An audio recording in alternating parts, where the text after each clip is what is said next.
Hey class, it's me again for another video presentation. For today's video, I'm going to discuss to you all about the salient features of RA 5487 and other related laws in the administration of industrial security here in the Philippines. But before we start, I would like to please remind everyone to have with you your notes or any materials that you could use just to take down those additional details that will be mentioned later on. So that's it. I hope that you will watch this video until the end. To start with our video, we have here now RA 5487. So take note, we are not going to focus only on RA 5487 in this video because there are lots of revisions or amendments that is being made under the RA 5487 actually. Because if you remember, RA 5487, that was somewhere in the year 1969 during the time of late President Marcos pa yan nagamit or na-implement. So since those from that year, several decades has already passed. That's why marami ng batas din ang naipasa just to amend, or there are lots of the changes of the organizations that are offering or that are engaged in the practice or in the administration of industrial security here in the Philippines. So there we are going to discuss those amendments, those changes on the provisions of RA 5487 later on.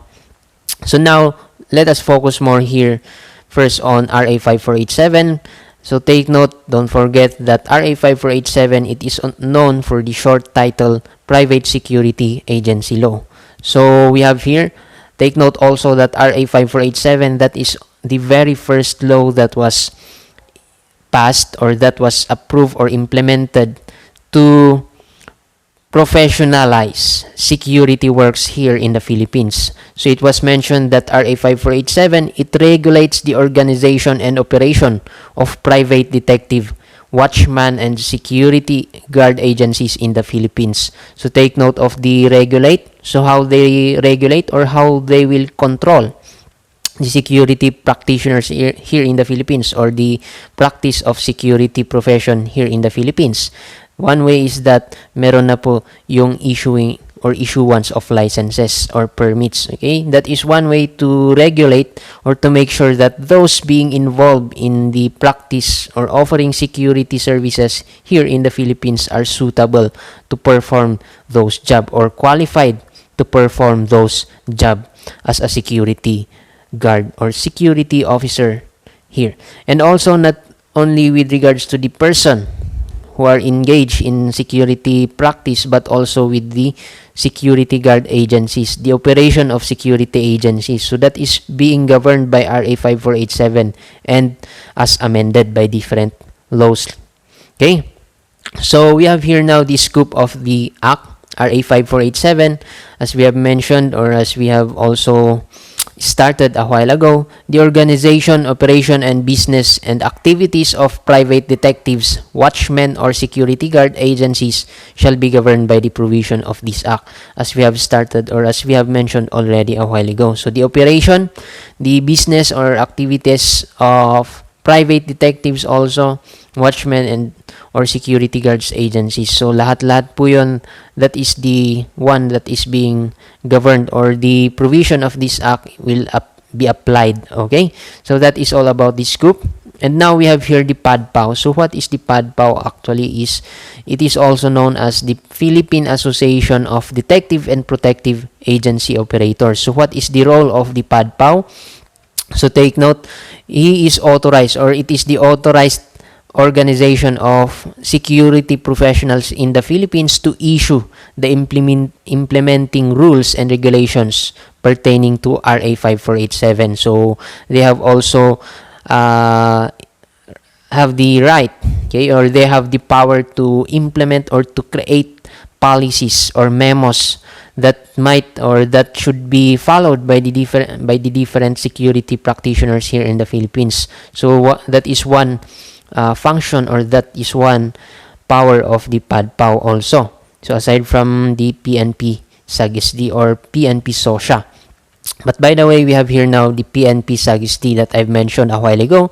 So it is also known as the Philippine National Police Agency Guard Supervising Division. So formerly, ang tawag po dito is PC SOSIA. So, PC meaning yan po ay Philippine Constabulary Supervising Unit for Security and Investigative Agencies. So, nung una kasi, as you have heard, in the history of the Philippine National Police, nagsimula muna yan sa Guardia Civil hanggang sa naging Philippine Constabulary until PNP. And there, during the 1960s or 1990s, still, wala pang PNP during that time. Ang meron lang po muna tayo is the Philippine Constabulary somewhere in 1980s. 1991, saka lang nagkaroon ng or napalitan yung pangalan ng ating police force. So that is, take note of that, the PNP SAGSD or the PC SOSIA, that is the unit under the Philippine National Police which is charged with the supervision, direction, and control of all security in the security agencies in the Philippines. So, katuwang ito ng PADPAW. However, the PNP SAGSD is not the current term, or hindi po ito yung current na tawag natin. Hindi po PNP SAGSD, but now we have the so-called PNP SOSIA. So take note, PNP SAGSD is now also known as PNP SOSIA. Okay, so that was from September 29, 2009. So dyan po nagsimula na napalitan yung pangalan as PNP SOSIA. Pero the function still, they have the power to issue licenses. Okay, they are the ones who issue licenses. Okay, to supervise also trainings of those different private security agencies, company security agencies, yung training na pinapagawa nila or kinakandak nila, that is being supervised by the PNP SOSIA. And also the training schools for security or security guard, yes, schools for security guards, training school. And then also, take note that the SOSIA, it means Philippine National Police Supervisory Office for Security Investigation Agencies. So please kindly try to memorize that. So take note also, keep in mind that it is not already PNP SAGSD. PNP SOSIA na ang ginagamit ngayon or tawag sa kanya. So if you can see the badges or the ones that are being the logos that are being carried on by the security practitioners here in the Philippines, you can see on their badges or on their left arms, nakatatak po dyan PNP SOSIA. Kasama po yan ng paraphernalias or decorations nila for their uniforms. Okay, and then that is all about the PNP SAGSD and PNP SOSIA. And now, let us try to have here just the PNP SOSIA mission. So what is the mission of SOSIA? They have mentioned here that is to provide quality administrative services and operational supervision over security providers. So take note, provide quality administrative services and also operational supervision, because they are going also to record they keep records of all the security agencies here in the Philippines kasi dadaan sa kanila yan. Okay? The licensing, dadaan sa kanila, the PNP SOSIA. They are going to issue the license to operate, but not only to license to operate, nandyan din, they are going to issue license to exercise profession to those security guards. So that is one of the mission of the PNP SOSIA. And take note, they emphasize also that the security professionals here in the Philippines, they are the partners of the PNP. That's why they try also, one of the goal of the SOSIA is to maintain or to supervise or provide quality supervision for them to make the security practitioners here in the Philippines effective or as effective partners of the PNP and administration or in maintaining peace and order. And now we have here the vision of the PNP SOSIA. So their vision by the year 2030, they have seen the PNP SOSIA as a highly efficient and effective regulatory office. So that is regarded as the best Philippine National Police National Operation Support Unit. So take note, PNP SOSIA, that is actually under the Civil Security Group. Okay, so Civil Security Group, that is one of the operational unit of the PNP. So out of the 14 operational unit of the PNP, isa na po dyan yung Civil Security Group. So under Civil Security Group, nandyan po ang PNP SOSIA.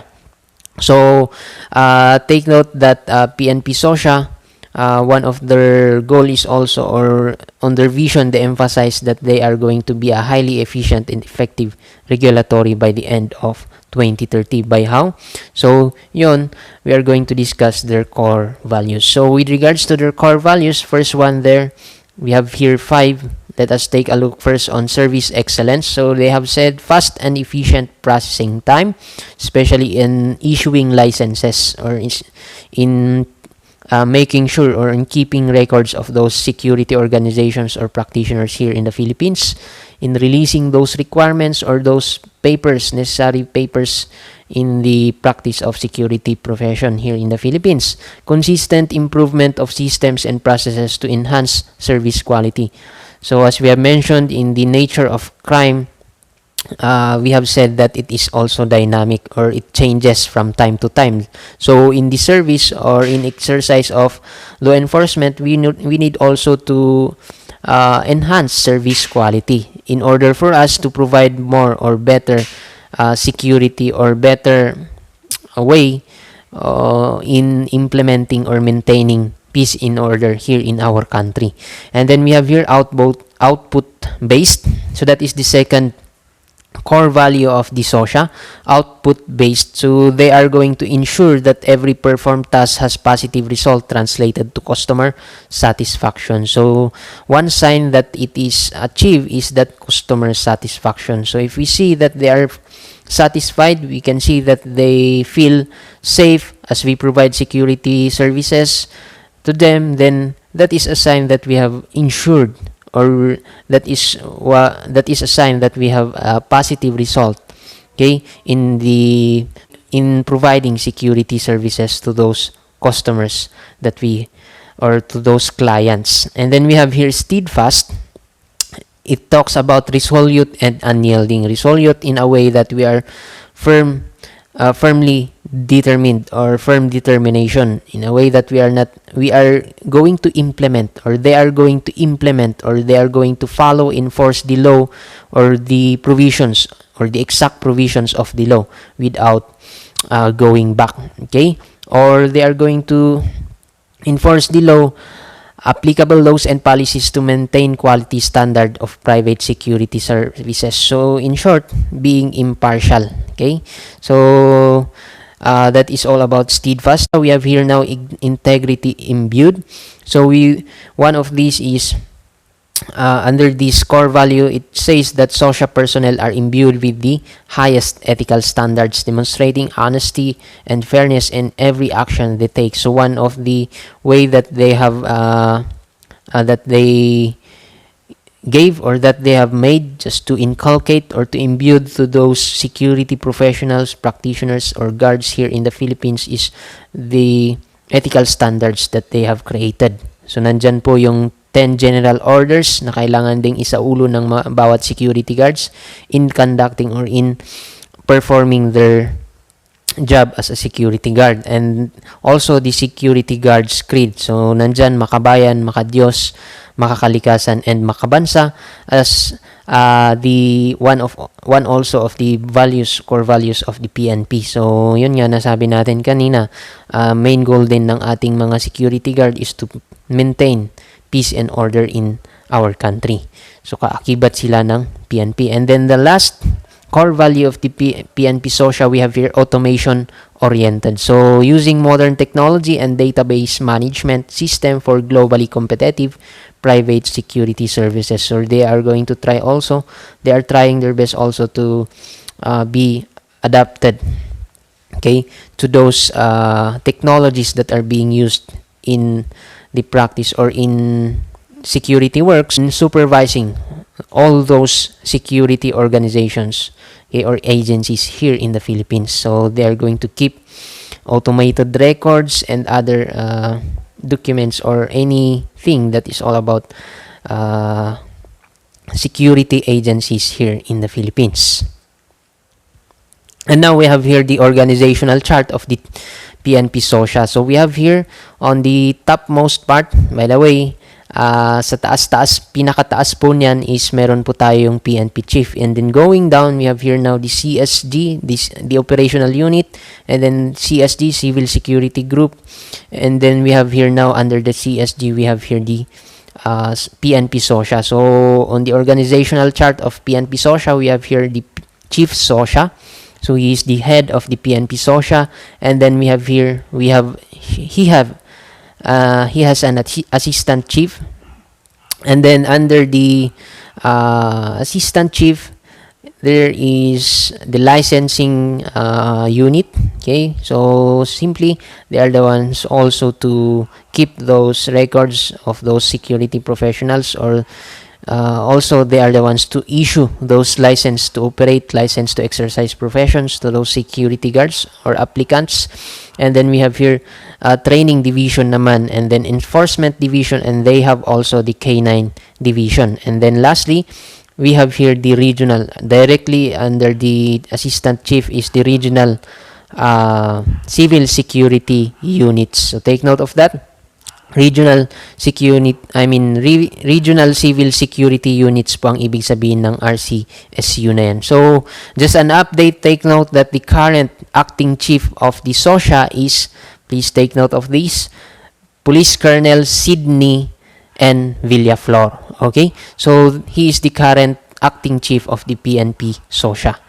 Now, let us proceed with the definition of terms. So, these are the terms that we need to familiarize because you will be encountering these terms as we go on with our discussion. So, first one, we have here the term person. So, what does a person means under the the Republic Act 5487? So, it means that a natural person, we refer to a natural person, but not only natural person. So, nandyan din juridical person. So, we say that juridical person, we pertains to different organizations or a group of persons, partnership or association or companies. So, an example, Cavite State University. So, Cavite State University is an example of a juridical person. Another example, McDonald's, Jollibee, and any other companies or any other corporations or group of persons or organizations, we refer to them as, or we refer them as a juridical person. But a natural person, we refer to a specific individual. Another term that we need to familiarize, private detective. So, private detective, we refer to any person who does detective works for hire, rewards, or commission other than member of the armed forces of the Philippines. So, take note of that. Any person who do detective works except itong mga sumusunod: member of the Armed Forces of the Philippines, guards of the Bureau of Prisons. Another one, provincial guards and member of the Philippine National Police or any other law enforcement agency of the government. So, they are termed as private detectives. So, just remember, they are not an active member of the different law enforcement agencies in the Philippines and also the armed forces of the Philippines. So we have here now the ones that I've been mentioning a while ago, the license to exercise profession or license certificate in short. So ano nga ba ang ibig sabihin nito? So simply, it is the document that is issued by the Philippine National Police through the PNP SOSIA or his duly authorized representative recognizing a person to be qualified to perform his duties as security guard or detective. So ito po yung binibigay mismo doon sa security guard na patunay na siya ay qualified or patunay na siya ay nag-undergo ng training security in relation to security service. So yan po yung ipapakita niya in order na siya ay makuha or matanggap as a security guard. So yan actually yung hinahanap ng different companies kapag nag-hire sila ng security guards. So ito naman yung patunay nila. Okay? The license certificate or license to exercise profession. So that is the one that is given by the or to the security. And take note, manggagaling po yan sa PNP mismo through the PNP SOSIA. And that is actually signed by the Philippine National Police Chief. Okay? The PNP Chief. So, signatory po dyan si PNP Chief. Hindi po si PNP SOSIA Chief. Okay? So, take note of that. And then, we have here the license to operate. Ito naman yung ibibigay sa security agency or applicant or yung gustong mag-operate okay, or gustong maipatayo na security agency. So, ito po yung binibigay. Kung kanina, dun sa security guard, ito naman dun sa agency. A document issued by the Philippine National Police still or his duly authorized representative authorizing a person to engage in the occupation, calling, or employment as security guard or detective or juridical person to establish, engage, manage, or operate an individual or a detective agency. So, ito yung binibigay dun sa mga tao na gustong mag-operate ng security agencies. Okay? So, in order for them na makapag-hire sila, okay, or makilala or ma-recognize sila as one or as a known security service provider here in the Philippines. So, yun, kapag wala sila nito, then hindi sila. They are not known as a security agency, then that is against the provision of RA 5487. So, kinakailangan they get first a license to operate before they can hire their security guards or mag-operate. Okay? Gaya na lang sa mga business establishments, hindi sila pwede na mag-operate or magtayo ng business kapag wala silang permit, okay, to operate. So, yun, kinakailangan nila to get first permit from the municipal offices before they can start to operate their business. Kapag hindi nila respect yun or hindi sila nag-abide doon, then tendency, pwedeng may pasara yung tindahan nila and pwede pa silang magmulta. Same as with this so-called license to operate. So that is the requirement in order for them to create or to practice or to engage in operation of security agencies. So take note also that it is not only for private security agencies but also nakasaad din dyan company, okay? Company force and then detective agencies, not only for security guards. So we have here watchman or security guard, popularly known as security guard or yung common na tawag natin. So person who offers or renders personal service to watch or ensure either residential or business establishment or both or any building, compound, or area for hire or compensation as an employee. So as we have mentioned also the last time that security guards are also seen as an employee. That's why they are covered also with the labor code of the Philippines, or so they are covered as an employee or seen as an employee also. And then we have here security agency. We refer to any person, association, partnership, or corporation who recruit. Okay? So, kung kanina yung tao yung tinutukoy natin sa security guard, ito naman security agency. Tinutukoy natin dyan yung they are the ones who recruit actually. Okay? Any person, association, partnership, or corporation who recruits, not only to recruit but also to train, muster, or to develop those hard personnel na nakuha nila or na hire nila, and then furnishes, solicit individuals or business firms, business firms, private or government-owned or controlled corporation to engage his services or those to its watchman or of its watchman. So that is with regards to security agency. And then we have here now the third one, the private detective agency. So take note, by the way, on security agency, meron po yan. Usually company security guard, and then the government security guard, and then we have here the private security guard. So we have here the private detective agency. Any person who for hire or reward or on commission conducts or carries on or holds himself out as conducting or carrying a detective agency or detective service. Take note also that as the definition that we have a while ago, to be considered as a private detective, they should not also be an active member of the Armed Forces of the Philippines. If not, then the private detective agency should not hire those persons or they should not employ those persons as a private detective kasi they are still an active member of the law enforcement agencies here in the Philippines and then the Armed Forces of the Philippines. And then we have here permit. Ito naman, this is a document issued by the Chief PNP or his duly authorized representative recognizing a person or persons were qualified to obtain license certificates. So this is the one that they need also to get before achieving or acquiring license certificate or the so-called license to operate. Okay, and then we have here the license. We refer to both. Okay, it is a broader term. We refer to it's either we refer to license to operate and license to exercise profession. So take note that it is being given by the chief. By the PNP, the Philippine National Police, and then it is signed by the chief PNP, and then that is being released by the PNP SOSIA. Okay, and then we have here now the temporary license. So the kind of license also, these are the kind of license that is being issued to a security or private security agency or company security agency. Meron kasing temporary and merong regular. So anong pagkakaiba ng temporary with regular?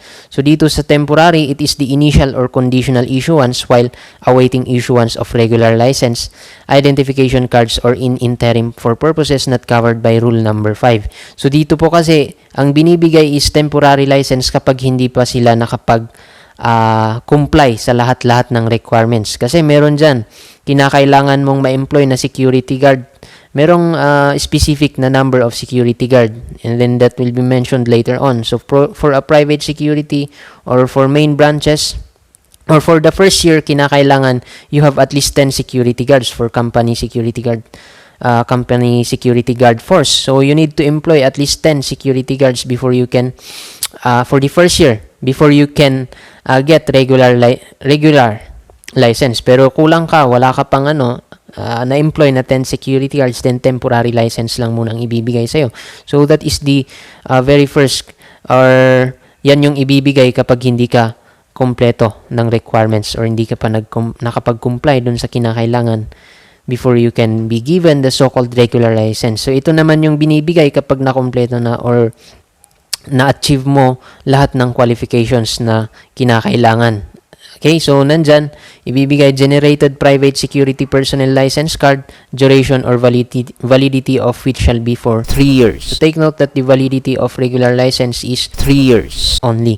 And that is given only if you are qualified or you have already complied with all the requirements that was necessary or that is being needed.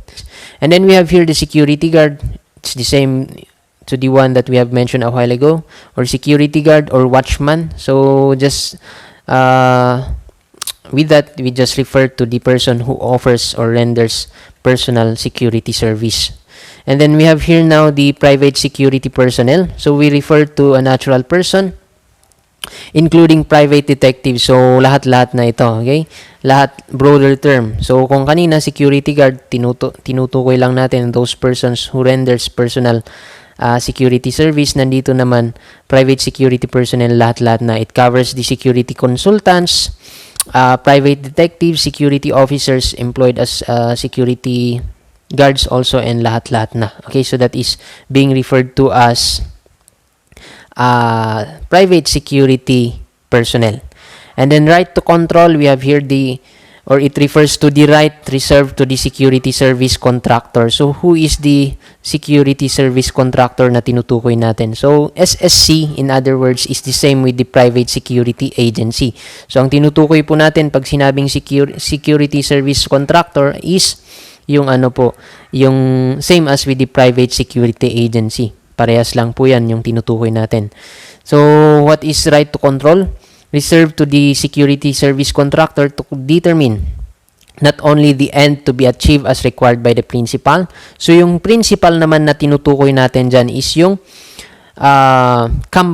company, okay? Yung kumpanya na binibigyan ng security services, okay? Or yung company na pinag-assignan mo doon sa security guard mo, okay? Or pinag-assignan ng security agency doon sa kanyang mga security guards, okay? So yun yung tinutukoy natin, principal, simply yung kumpanya kung saan na-employ yung mga security guards ng private security agency or ng security service contractor. So but also the manner and means to be used in reaching that end within the limits of the law. Kasi nga responsibility or responsible yung security service contractor dun sa mga security guards na inuutusan nila or dinudeploy nila na mag-duty dun sa kumpanya na yon, okay, or dun sa principal. Okay, so lahat ng mga lahat, or I mean just to show the right to control dyan, kaya niya magbigay ng policies, ng memo, okay, for the security guard na kailangan niyang sundin. Okay, yung duty detail order na mga yun, okay, the DDO, nakalagay dyan kung saan siya mag-duty or ano yung gagawin niya, yung specific time kung saan siya, kung ano yung gagawin niya or ano yung escortan niya. Okay, and then meron din dyan, they have the right to control to choose kung saan nila i-assign yung security guard nila or ano yung mga kailangan niyang gawin. Okay, and then yan, they are going to have that through a so-called contract. Okay, so security service contractor, as we have mentioned a while ago, or SSC in short, we are also referring to the private security agency. So yun, we are referring to any person, association, partnership, firm, or private corporation who are engaged in contracting, okay, recruitment, training, furnishing, and posting of security guards. So it is very the same, or it is much the same with private security agency. So take note of that, SSC or PSA, the same lang yan. Pero hindi po PSA na under ng NSO, okay? So pag sinabi nating PSA here as an acronym, we refer to private security agency. And then we have here the service agreement. So what is all about the service agreement? We refers to the contract between the principal and in the SSC and PSA. So take note again that the principal is the company, okay? Kung saan pinag-offeran mo or humingi sa'yo ng security service or humingi doon sa PSA ng security service. So yun, paano nila i-document yung mga kasunduan nila? It's through service agreement. So yan po yung tinatawag natin na service agreement. Nakasaad po dyan yung kung magkano yung babayaran ni principal doon sa PSA or doon sa private security agency. So nandyan din ano yung mga dapat gawin ng security guards na i-employ ni or ipapupuntahin or i-deploy ni PSA doon sa lugar ni principal. Okay? So, all the necessary informations in order for them to have a basis on what should be made or what to be followed. So, nandyan din mga pera. Okay? Magkano ang sweldo or magkano yung babayaran niya. Magkano yung mga bayarin ni principal doon sa PSA or magkano yung cost ng contract nila. Okay? So, that is all about the security, the service agreement, okay, or simply we refer to the contract. And then we have here now the so-called solidarity liability. So what is all about solidarity liability? So it refers to the liability of the principal, so liability of the company, okay, that is being secured by the security guard or that is the one that is in contract, okay, or who agreed with the contract or service agreement. So in the same manner and extent that she is liable for his or her direct employees to the extent of the work performed under the contract when the SSC or PSA fails to pay the wages of his or her as provided for in Article 106 of the Labor Code as amended. So take note that solidarity liability, it refers to the liability of the principal also doon sa security guard na nagtatrabaho sa kanya. So even though na subcontractor lang yung security guard na yon, hindi po ibig sabihin na wala siyang paninindigan doon. Okay? Considered din po na employees niya yung mga yon. Hindi po hindi as in employee ng private security guard private security agency yung mga security guards na pinadala niya or dineploy niya doon sa company na yun.